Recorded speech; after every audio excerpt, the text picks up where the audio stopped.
नमस्कार दोस्तों, सत्यवादी राजा हरिश्चंद्र की इस महान गाथा की चर्चा में आप सभी का स्वागत है।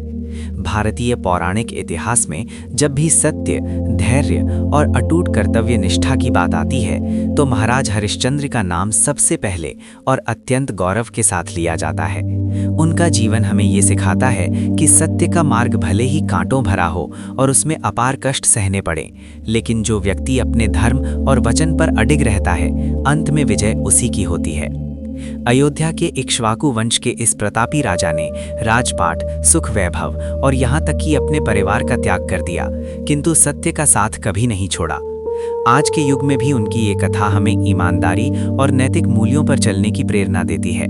आइए उनके जीवन के उन अनमोल क्षणों और कठिन परीक्षाओं को संक्षिप्त रूप में समझें, जिन्होंने उन्हें अमर बना दिया।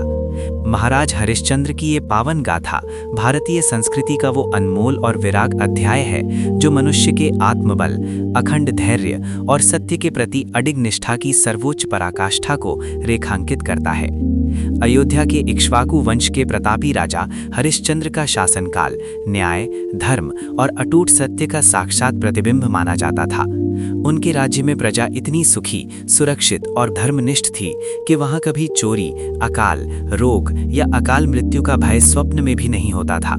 राजा हरिश्चंद्र की कीर्ति केवल मृत्यु लोक तक ही सीमित नहीं थी, बल्कि स्वर्ग के देवताओं के बीच भी उनके सत्य की चर्चा अत्यंत श्रद्धा और विस्मय के साथ की जाती थी। एक बार देवराज इंद्र की सभा में महर्षि वशिष्ठ और महर्षि विश्वामित्र के बीच इस गंभीर विषय पर विमर्श हुआ कि क्या इस नश्वर संसार में कोई ऐसा मनुष्य है जो अपने प्राणों के संकट, घोर अपमान और दारुण दुख में भी सत्य का परित्याग ना करे। महर्षि वशिष्ठ ने बड़े गौरव के साथ अपने प्रिय शिष्य हरिश्चंद्र का नाम लिया। विश्वामित्र जी, जो स्वयं अत्यंत तेजस्वी, महान तपस्वी और क्रोधी स्वभाव के माने जाते थे, उन्होंने इसे एक चुनौती माना और राजा के सत्य की ऐसी अग्नि परीक्षा लेने का संकल्प किया जो सृष्टि के इतिहास में कभी न देखी गई हो। विश्वामित्र ने अपनी असीम योग शक्ति और माया का प्रयोग कर राजा हरिश्चंद्र के स्वप्न में प्रवेश किया। निद्रा की अवस्था में राजा ने देखा कि एक अत्यंत तेजस्वी और क्षुधित ब्राह्मण उनके सम्मुख उपस्थित है और राजा ने अपना संपूर्ण 7 द्वीपों का राज्य, रत्न जड़ित स्वर्ण भंडार, चतुरंगिणी सेना, राजकीय वैभव और अपना सर्वस्व उस ब्राह्मण को सहर्ष दान कर दिया है। अगले दिन सूर्योदय होने पर जब राजा की निद्रा टूटी तो उन्हें अपना स्वप्न भली भांति स्मरण था। वे इसे केवल मन की कल्पना मानकर टाल सकते थे, परंतु हरिश्चंद्र के लिए स्वप्न में दिया गया वचन भी जागृत अवस्था के वचन के समान ही अटल था। तभी महर्षि विश्वामित्र साक्षात उनके राज दरबार में पधारे। राजा ने उनका यथोचित सत्कार किया और उन्हें स्वर्ण सिंहासन पर बिठाया, परंतु विश्वामित्र ने उन्हें उनके स्वप्न में दिए गए दान का स्मरण कराया। राजा हरिश्चंद्र ने बिना एक क्षण के संकोच या मोह के अपने स्वप्न के दान को स्वीकार किया और अपना मुकुट उतारकर ऋषि के चरणों में रख दिया। महर्षि ने तब उन्हें कठोरता से याद दिलाया कि शास्त्रानुसार दान तब तक पूर्ण नहीं माना जाता जब तक उसके साथ दक्षिणा अर्पित ना की जाए। चूंकि अब राज्य और राजकोष पूर्णतः ऋषि का हो चुका था, इसलिए राजा के पास दक्षिणा देने के लिए एक भी स्वर्ण मुद्रा नहीं बची थी। राजा ने महर्षि विश्वामित्र से 1 मास की अवधि मांगी और अपनी पत्नी महारानी तारामती तथा छोटे पुत्र रोहिताश्व के साथ अयोध्या की सीमाओं का त्याग कर दिया। अयोध्या की समस्त प्रजा अपने प्रिय राजा के वियोग में हाहाकार करने लगी। लोग राजा के रथ के आगे लेट गए और रोते हुए उन्हें रोकने का प्रयास करने लगे, परंतु राजा ने धर्म की मर्यादा हेतु सबको धैर्य रखने का आदेश दिया और नंगे पैर ही काशी नगरी की ओर प्रस्थान किया। मार्ग में उन्हें भूख, प्यास, भीषण गर्मी और कंकड़ पत्थरों के असहनीय कष्ट झेलने पड़े। जो सुकोमल पैर कभी मखमल पर चलते थे, वे अब लहूलुहान हो रहे थे। काशी पहुंचने पर जब समय की सीमा समाप्त होने को आई तो विश्वामित्र पुनः प्रकट हुए और भीषण दक्षिणा की मांग की। अपने वचन की रक्षा हेतु राजा ने हृदय पर पत्थर रखकर अपनी अर्धांगिनी तारामती और छोटे पुत्र रोहिताश्व को एक वृद्ध ब्राह्मण के हाथों दास के रूप में बेच दिया।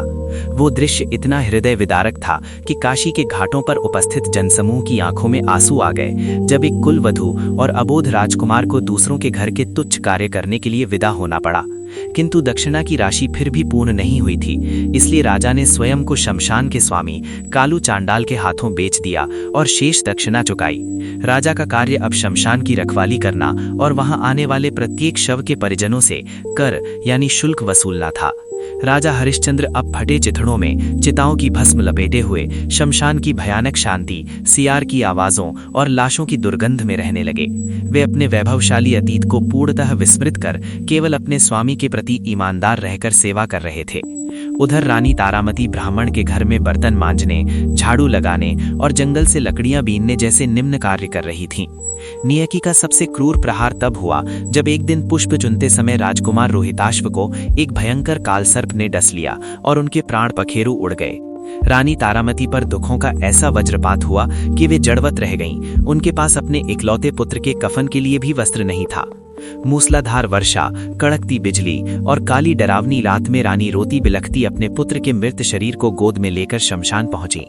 वहां जब उन्होंने पुत्र के दाह संस्कार की अनुमति मांगी तो वहां पहरा दे रहे हरिश्चंद्र ने अपनी पत्नी और मृत पुत्र का शव पहचान लिया। दोनों का हृदय विलाप और असहनीय पीड़ा से छटपटाने लगा। शमशान की राख उनके आंसुओं से भीग गई, परंतु हरिश्चंद्र ने अपने सत्य और स्वामी के प्रति निष्ठा को सर्वोपरि रखा। उन्होंने रानी से कहा कि हे देवी, यदि मैं आज बिना कर लिए अनुमति दूं तो सत्य की हार होगी और मैं अपने स्वामी के प्रति विश्वासघाती कहलाऊंगा। उन्होंने स्पष्ट किया कि नियम सबके लिए समान है, चाहे वो अपना पुत्र ही क्यों ना हो। अंत में रानी ने अपनी साड़ी का पल्लू फाड़कर कर के रूप में देना स्वीकार किया। जैसे ही रानी ने अपनी लाज और सत्य की रक्षा हेतु वस्त्र को फाड़ना चाहा, संपूर्ण ब्रह्मांड में एक अलौकिक दिव्य ज्योति पुंज फैल गया और स्वयं भगवान विष्णु, महादेव, ब्रह्मा और समस्त देवगण वहां प्रकट हो गए।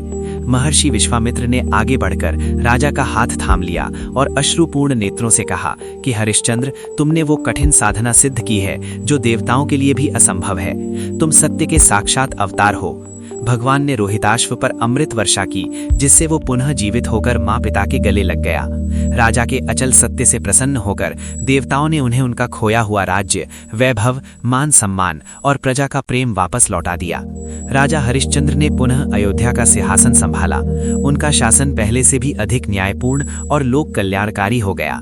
उनके जीवन की इस कठिन परीक्षा ने न केवल उन्हें बल्कि पूरी अयोध्या की प्रजा को यह सिखा दिया कि सत्य और धर्म की रक्षा के लिए किया गया त्याग कभी व्यर्थ नहीं जाता।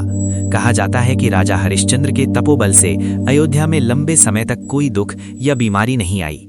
अंत में जब उनके जाने का समय आया तो स्वयं देवराज इंद्र उन्हें लेने के लिए विमान लेकर आए, परंतु उदार हृदय राजा हरिश्चंद्र ने अकेले स्वर्ग जाने से इनकार कर दिया। उन्होंने इंद्र से कहा कि हे देवराज, मेरी प्रजा ने मेरे वियोग में दुख सहा है और मेरे लौटने पर अपार प्रेम दिया है। मैं इनके बिना स्वर्ग के सुखों का आनंद नहीं ले सकता। यदि मेरे पुण्यों में शक्ति है तो मेरी समस्त प्रजा को भी मेरे साथ स्वर्ग ले चलिए। राजा की इस करुणा और प्रजा प्रेम को देखकर देवता चकित रह गए। भगवान उनकी इस निस्वार्थ भावना से अत्यंत प्रसन्न हुए और पूरी अयोध्या नगरी के निवासियों को उनके साथ उत्तम लोकों को प्रस्थान करने की अनुमति दी गई। महाराज हरिश्चंद्र की ये गाथा आज भी भारतीय समाज के मानस पटल पर अंकित है। उनकी कहानी हमें सिखाती है कि संसार की कोई भी शक्ति उस व्यक्ति को नहीं झुका सकती जो सत्य के मार्ग पर अडिग रहता है। सत्यमेव जयते केवल एक सूक्ति नहीं बल्कि महाराज हरिश्चंद्र के संपूर्ण जीवन का सार है। उनकी ये कथा युगों युगों तक आने वाली पीढ़ियों को ये संदेश देती रहेगी कि परिस्थितियां चाहे कितनी भी विपरीत क्यों न हो, अपने धर्म और नैतिक मूल्यों का परित्याग कभी नहीं करना चाहिए। आज भी काशी के उस घाट को हरिश्चंद्र घाट के नाम से जाना जाता है, जो उनके त्याग और सत्यनिष्ठा की गवाही देता है। तो दोस्तों, राजा हरिश्चंद्र के जीवन की ये गाथा हमें ये सिखाती है कि सत्य का मार्ग कठिन अवश्य हो सकता है, परंतु वो कभी पराजित नहीं होता। महाराज हरिश्चंद्र ने अपने राजपाट और परिवार का त्याग करके ये सिद्ध कर दिया कि एक मनुष्य के लिए उसका वचन और उसका धर्म ही सबसे बड़ी पूंजी होती है। शमशान की राख से लेकर अयोध्या के सिंहासन तक का उनका ये सफर धैर्य और ईमानदारी की वो मिसाल है जो युगों युगों तक आने वाली पीढ़ियों का मार्गदर्शन करती रहेगी। उम्मीद है कि सत्य और निष्ठा का ये महान प्रसंग आप सभी के हृदय को छू गया होगा और हमें अपने जीवन में सही मार्ग पर चलने की प्रेरणा देगा।